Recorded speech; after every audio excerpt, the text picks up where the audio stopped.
जय हिंद everyone, this is Savi and आप सभी की सवी दी या फिर सवी मैम। आई होप तुम लोग बढ़िया कर रहे हो and I welcome all of you to the Savi humanities platform. इस वीडियो में बेसिकली हम लोग क्या डिस्कस करेंगे, इस वीडियो में हम लोग डिस्कस करेंगे कि हाउ टू स्टार्ट क्लास 12। यानी कि तुम लोग क्लास 12 में आ गए हो पर समझ नहीं आ रहा कहाँ से स्टार्ट करो, क्या करो, ठीक है। तो अब तुम लोग कंफ्यूज हो, उसके लिए ये वीडियो है। ओके, क्लास 12 में हम लोग क्या कर सकते हैं। सबसे पहले प्रॉब्लम क्या होती है ना, हमें पता नहीं होता क्लास 12 को स्टार्ट कैसे करना है। जैसे मेरे टाइम में मैंने कुछ मिस्टेक्स कर दी थी, जो मिस्टेक्स मैं चाहूँगी कि तुम लोग अवॉइड करो स्ट्रिक्टली। सो फर्स्ट मिस्टेक मैंने क्या की थी कि मेरे को लगा था कि धीरे धीरे चलते हैं, क्योंकि मेरे स्कूल्स जो हैं, मेरी टीचर्स जो हैं वो बहुत धीरे धीरे सिलेबस कंप्लीट करा रही थी। तो मैंने सोचा चलो आराम से सिलेबस कंप्लीट कराते हैं, क्या जल्दी है, राइट। सो ये मिस्टेक मेरी सबसे पहले थी, इसकी वजह से मैं बहुत धीरे चली, ठीक है, और मुझे थोड़ा सा प्रॉब्लम भी हो गया आगे जाके। एंड मैं चाहूँगी कि ये प्रॉब्लम तुम्हें ना हो। सो इसीलिए ये वीडियो को कंप्लीट देखो और समझो कि क्या मिस्टेक्स हैं, कैसे क्या चीज़ें अवॉइड करनी है एंड क्या चीज़ें तुम्हें अच्छे से करनी है। ओके, नंबर 1 हमारा जो सबसे लेंदी सब्जेक्ट होता है ना, वो होता है हिस्ट्री। बिकॉज हिस्ट्री में 3 बुक हैं, 4 करके, यानी कि 12 chapters all together we have, और वो भी बहुत बड़े बड़े लेंदी। सो हमें क्या होता है ना, बहुत ज़्यादा आलस आ जाता है एंड हम वो कभी कभार तो क्या होता है ना, कितने लोगों का सिलेबस ही कंप्लीट नहीं हो पाता हिस्ट्री में। तो मैं चाहूँगी कि तुम लोगों का सिलेबस कंप्लीट हो जाए, इसीलिए मैं बोलूँगी कि सबसे पहले तुम लोगों को अगर कोई सजेशन चाहिए कि कौन सा सब्जेक्ट स्टार्ट करें मैम, तो मैं कहूँगी तुम लोग अपना हिस्ट्री का सिलेबस स्टार्ट कर दो। बिकॉज वो ज़्यादा तुम्हें बाद में प्रॉब्लम दे सकता है। History and political science is the must subject जिसको तुम्हें फटाफट से, मतलब जल्दी से जल्दी कंप्लीट करना चाहिए, ठीक है। नेक्स्ट में बात करूँ तो हम लोग इंग्लिश को बहुत ज़्यादा पीछे छोड़ देते हैं। तो मैं तो कहूँगी वेरी बिगिनिंग से तुम कोशिश करो कि इंग्लिश के जो स्टोरीज़ वगैरह हैं वो तुम स्टार्टिंग से पढ़ते जाओ। बिकॉज इंग्लिश हम लोग कहते हैं ना कि इंग्लिश, मतलब बहुत से टीचर्स कहते हैं कि इंग्लिश बहुत इंपॉर्टेंट है ह्यूमैनिटीज़ के लिए। मैं उसके लिए नहीं बोल रही हूँ, मैं बोल रही हूँ तुम्हारे परसेंटेज के लिए। डेफिनेटली इंग्लिश इंपॉर्टेंट है हमारे लिए एंड सभी सब्जेक्ट में, सभी स्ट्रीम्स के लिए इंग्लिश इंपॉर्टेंट होती है। बट इट डजंट मीन कि हम अपने कोर सब्जेक्ट्स पर ध्यान ना दें। तो कोर सब्जेक्ट्स जैसे हिस्ट्री, पॉलिटिकल साइंस पर मेन फोकस होना चाहिए, जिसका भी है। नंबर 2, तुम्हें क्या करना है, इंग्लिश को साथ लेके चलना है। तो ऐसा भी नहीं होना चाहिए इंग्लिश को एकदम पीछे के लिए ही छोड़ दो। इंग्लिश को, स्टोरीज़ को पढ़ते रहो। बहुत इंग्लिश ईजी है इस बार, 12 में ईजी है, क्योंकि राइटिंग सेक्शन है, लिटरेचर है और रीडिंग है, तो उतना कुछ टफ है नहीं, उतना कुछ है नहीं। तो तुम्हें इंग्लिश को साथ में लेके चलना है, बहुत ईजी है, धीरे धीरे चलो। मैं तो कहूँगी at the very beginning history start करो, धीरे धीरे हिस्ट्री पढ़ो। सब सब्जेक्ट को कोशिश करो एक दिन में 2 सब्जेक्ट पढ़ो, इंग्लिश, हिस्ट्री, फिर इंग्लिश, पॉलिटिकल साइंस। ऐसे अपने हिसाब से कॉम्बिनेशन बनाओ। मैं बोलूँगी कि अपना ट्रेंड खुद बनाने की कोशिश करो, अपने स्टडी हैबिट्स को खुद डेवलप करो।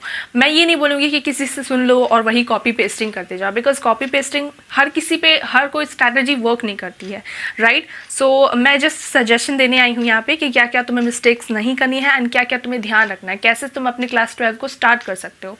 तो सबसे इंपॉर्टेंट है एकदम धीरे धीरे चलो, एक एक सब्जेक्ट एक एक दिन में निकालो एंड पढ़ते चलो, ठीक है। सोशियोलॉजी को भी मैं बोलूँगी, साइकोलॉजी थोड़ा इजी है, बिकॉज साइकोलॉजी में क्या है, एक ही बुक है, लेकिन सोशियोलॉजी में 2 बड़े बड़े बुक हैं, बड़े बड़े चैप्टर्स है। तो सोशियोलॉजी हम मेरे साथ करते जाओ तुम लोग, धीरे धीरे सभी चैप्टर्स के वीडियोस तुम्हें मिल जाएंगे। Okay, from the April only you will start getting the videos of your syllabus of class 12 sociology.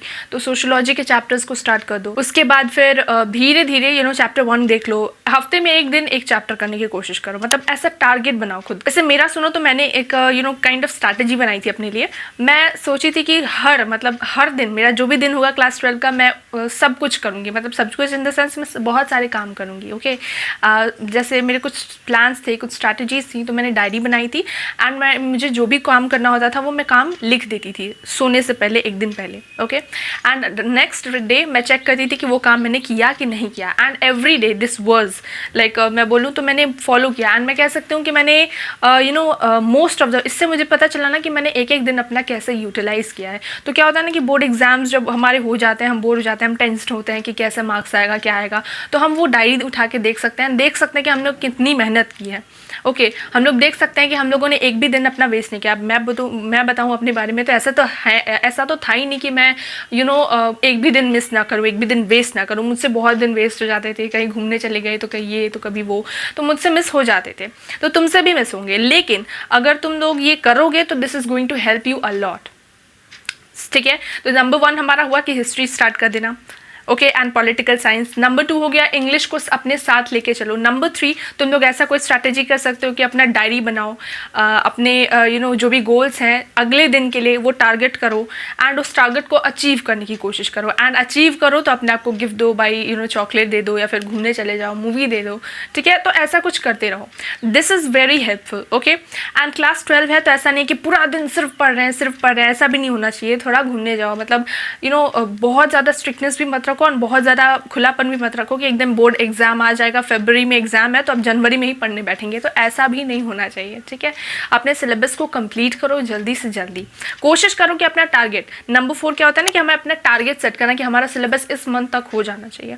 जैसे मेरा टारगेट था कि अक्टूबर नवंबर तक तो मेरा सिलेबस कंप्लीट हो ही जाएगा 12 का बोर्ड्स का, तो ऐसा ही तुम्हारा भी टारगेट होना चाहिए कि तुम कब तक चाहते हो कि अपना तुम्हारा सिलेबस जो है वो कंप्लीट हो जाए। तो एक टारगेट मंथ रखो। वैसे गलती कर दी थी मैंने थोड़ी सी, अक्टूबर नवंबर नहीं, सिर्फ नवंबर तक अपने आप को डेडलाइन दो कि नवंबर से पहले तुम्हारा जो भी सिलेबस है, नवंबर तक तुम्हारा जो भी सिलेबस ऑफ ह्यूमैनिटीज़, चाहे वो हिस्ट्री हो, पॉल साइंस हो, सोशियोलॉजी हो, साइकोलॉजी हो, सब कुछ कंप्लीट कर लोगे तुम, सारा सिलेबस। चैप्टर को अंडरस्टैंडिंग तुम ले लोगे, चैप्टर में क्या है उसकी रीडिंग कर लोगे इन डिटेल। चैप्टर को जितने अच्छे से समझ सकते हो उतने अच्छे से समझने का अपने आप को टाइम दो टिल नवंबर। उससे ज़्यादा खुद को टाइम मत देना for understanding the chapter, because दिसंबर जनवरी 2 महीने होंगे और हार्डली, अगर वो तो डिपेंड करता है कि मंथ किस मंथ में पढ़ा, लेकिन प्रैक्टिकल्स तो तुम्हारे जनवरी से स्टार्ट हो जाएंगे, ठीक है। सो इसीलिए दिस इज़ इंपॉर्टेंट, जनवरी में तुम्हें हार्डली टाइम मिलेगा पढ़ने के लिए।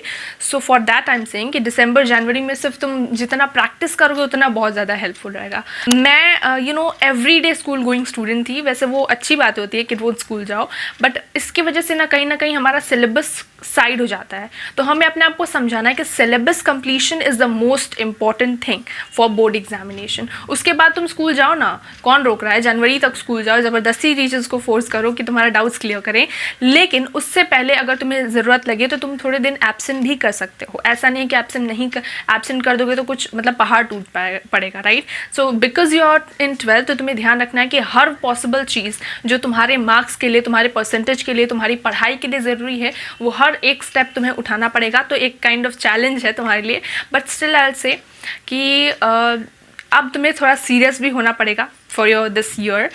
सीरियस इन द सेंस कि जैसे मैं बोल रही हूँ ना, बस इन सभी चीज़ों को फॉलो कर लोगे तो तुम्हारे लिए काफ़ी है।